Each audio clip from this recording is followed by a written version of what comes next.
दोस्तों जय हिंद। दोस्तों आज के वीडियो में मैं बात करूंगा उन छात्रों के लिए जो लोग थोड़े कमज़ोर हैं या फिर वो लोग जिन्होंने कि रेलवे के पहली बार एग्ज़ाम देने वाले हैं, पहली बार रेलवे के फॉर्म भरे हुए हैं। ठीक है, तो मैं कुछ बातें इसमें अपने बोर्ड पे लिख रखा हूँ ताकि जो टाइम है उसका बचत हो जाए और हम आपको अच्छे से समझा सकें। वरना जब हम लिखने लगते हैं तो फिर हमें उसमें टाइम चला जाता है और हमें सोचना भी पड़ता है उस समय। तो हमने जो लिखा है उसको एक एक डिस्कस हम कर लेते हैं। कि पहला है कि पहले हमने यहाँ लिखा कि कमज़ोर छात्र रेलवे की परीक्षा की तैयारी कैसे करें। ठीक है, तो इसमें पहला है केवल अपनी परीक्षा के सिलेबस के अनुसार ही पढ़ाई करें, पूरी किताब को पढ़ने की गलती ना करें क्योंकि ये किताब रेलवे के सभी पोस्टों के लिए बनाई गई है।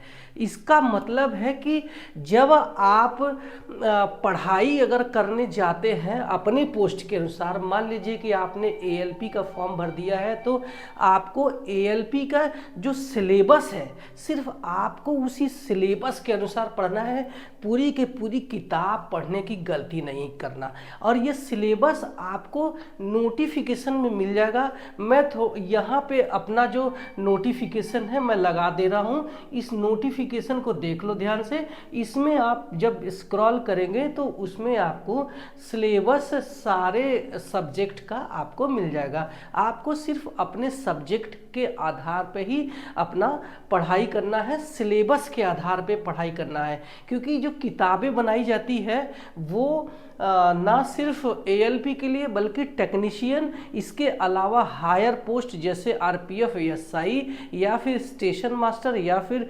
ट्रेड मैनेजर, तो सारे लोगों का जो सिलेबस होता है वो अलग अलग हो जाता है। तो उसमें अगर सारा पढ़ने आप बैठ गए तो उसके लिए आपका जो टाइम है वो 1 साल भी कम पड़ जाएगा। तो कम समय में कैसे कमज़ोर छात्र अपनी तैयारी करेंगे इस वीडियो से समझ जाएंगे। जैसे मान लीजिए मेरे पास एक किताब है, मान लीजिए कि मेरे पास ये एक रीजनिंग की किताब है और ये रीजनिंग की किताब इतनी मोटी है, अगर आप इसको तैयारी करने जाएंगे तो पूरा का पूरा आपका 1 साल भी कम पड़ जाएगा। तो आप इसमें माया जाल में आपको नहीं फंसना है, आपको अपने सिलेबस के अनुसार पढ़ाई करना है। ठीक है, तो ये हमारा टॉपिक आप समझ गए होंगे पहला।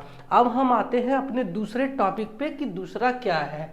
आपको ये मानकर पढ़ाई करना है कि रेलवे ने एक पोस्ट आपके लिए बनाई है जिसको हर हाल में आपको लेना है। आपके पास एक कॉन्फिडेंट बिल्डअप करके रखना कि रेलवे जितनी भी वैकेंसी निकाली है उसमें से आप जो भी बनना चाहते हो आपका एक पोस्ट आपका है। ठीक है, ये कॉन्फिडेंट अगर आप रखते हैं तो यकीन मानो आपकी एक सीट हो ही जाएगी, क्योंकि इंसान जैसा सोचता है वो उसको वैसा मिल भी जाता है। ठीक है, तो ये हो गया हमारा दूसरा पॉइंट। हम आते हैं अपने तीसरे पॉइंट पर। अपने आप को किसी से कम मत समझना, क्योंकि जो लोग सिलेक्ट हो जाते हैं वो भी सिलेक्शन से पहले आप जैसा अपने को कमज़ोर समझ रहे होते हैं। जैसे कि 11वीं में पढ़ने वाला छात्र 10वीं के में पढ़ने वाले बच्चे को ट्यूशन देने लगता है। तो आप अभी अपने को कम मत समझना। जब कोई रेलवे में सिलेक्ट नहीं हो पाता है तो उसको भी लगता है कि ये बहुत बड़ा काम है, बहुत बड़ा बोझ है, लेकिन वो जब सिलेक्ट हो जाता है तो उसी तरीके से उसको आसान हो जाता है। जैसे 10वीं का बोर्ड का एग्ज़ाम पास कर लेता है बच्चा, 11वीं में चला जाता है तो 10वीं वाले को वो खुद ट्यूशन देने लगता है। इसी तरीके से ये भी आपको आसान हो जाएगी। एक बार एग्ज़ाम पास कर लोगे, देखो फिर आपका बहुत इजी आपको लगने लगेगा। ठीक है, तो ये हमारा हो गया तीसरा पॉइंट। अब हम आते हैं अपने चौथे पॉइंट पे। तो ये है कि रेलवे के किसी भी परीक्षा ALP technician, NTPC, group D, RPF या फिर पैरामेडिकल पोस्ट अगर आप देने वाले हो, इनमें से तो मुख्य रूप से 4 विषयों से सवाल आते हैं। अगर आप इनको कम से कम 3 बार पढ़ लेते हैं तो संभावना पूरी की पूरी है कि एक सीट आपकी इनमें से आपकी हो। ये विषय निम्नलिखित हैं, यानी कि अगर रेलवे के जो है आप किसी भी एग्ज़ाम की तैयारी करने जा रहे हो, चाहे ALP technician, group D, JE या फिर आरपीएफ या फिर एनटीपीसी या फिर पैरामेडिकल पोस्ट, तो इनमें से मुख्य रूप से 4 सब्जेक्ट से सवाल आते हैं। अगर आप इन 4 सब्जेक्ट पे पकड़ बना लिया है तो संभावना पूरी की पूरी है कि आप जिस पोस्ट को चाहते हैं उसमें से आपका एक पोस्ट आपका होगा। हाँ, ये किताबें थोड़े बहुत 1-2 बढ़ जाते हैं। जैसे मान लीजिए कि आप एएलपी के देने जा रहे हो तो एएलपी में आपके ये जो सब्जेक्ट मैंने बताए हैं इसमें से 4 है। ये चारों सब्जेक्ट कौन कौन से हैं मैं देख लेता हूँ। एक है मैथमेटिक्स, जिसको कि इंग्लिश में मैथमेटिक्स बोलते हैं, हिंदी में गणित, अंक शास्त्र, कुछ भी बोल सकते हैं।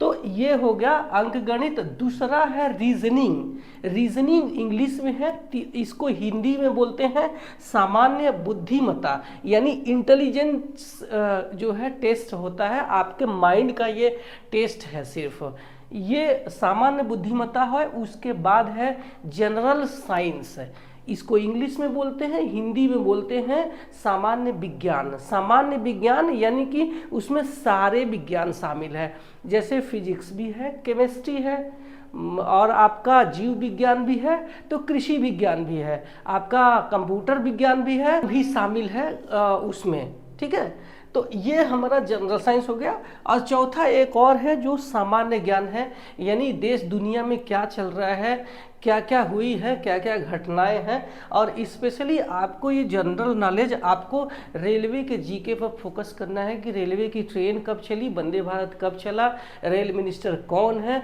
आज़ाद भारत के रेल मिनिस्टर कौन थे, सबसे बड़ी लंबी सुरंग कौन सी है, सबसे बड़ी ट्रेन कौन सी है। इस टाइप के आप जनरल जीके नॉलेज आप कंप्लीट करके रखना।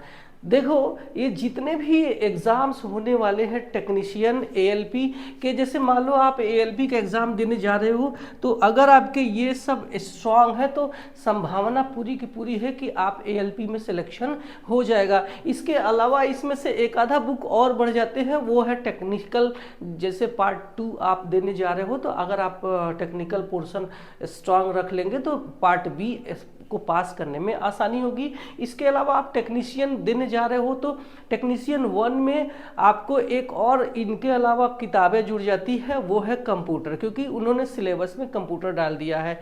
और टेक्नीशियन 3 में ज़रूरत ही नहीं है क्योंकि आपकी इन किताबों से काम चल जाएगा। और हम अगर एनटीपीसी में बात करें तो एनटीपीसी में ढेर सारे नॉन टेक्निकल पोस्ट हैं, जैसे स्टेशन मास्टर, आपका गार्ड है, या फिर ट्रेन क्लर्क है, या फिर ऑफिस क्लर्क, बुकिंग सुपरवाइजर, बहुत सारे पोस्ट हैं जिनमें ये सारी किताबें चल जाती है। हाँ, अगर आप स्टेशन मास्टर देने जा रहे हो तो उसमें एक और साइको टेस्ट यानी कि एप्टीट्यूड टेस्ट होता है, तो उसके लिए एक अलग से किताब आपको ज़रूरत पड़ सकती है। नहीं तो अगर आपका ये स्ट्रांग है तो उसका एटलीस्ट रिटर्न तो निकलेगा।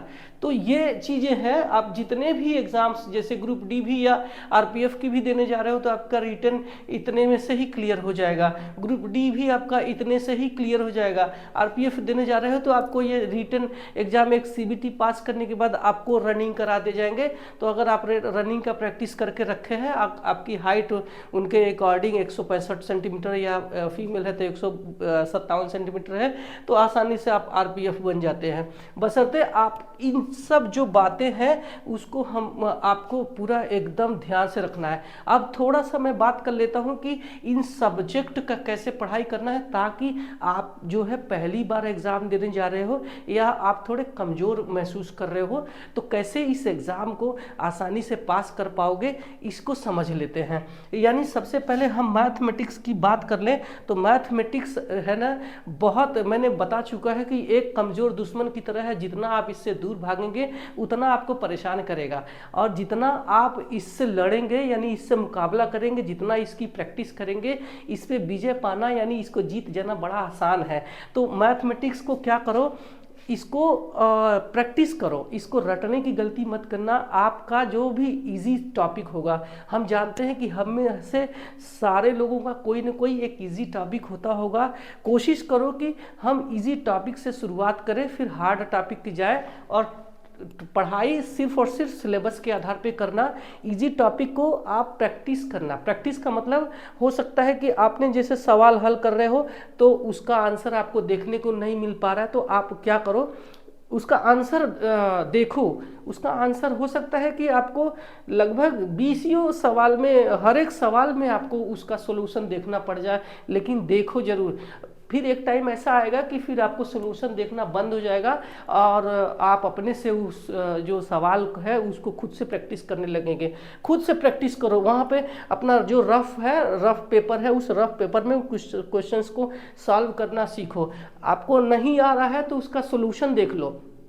इस तरीके से आप जो है इन दोनों की तैयारी करो, मैथमेटिक्स की और रीजनिंग की। रीजनिंग माइंड का गेम है, जहाँ पे प्लस आपको दिख रहा है वो प्लस नहीं है, वो माइनस है। मतलब एक धोखा है मैथमेटिक्स के साथ में, समझ लो। इस तरीके से ये माइंड का गेम है, जनरल इंटेलिजेंस।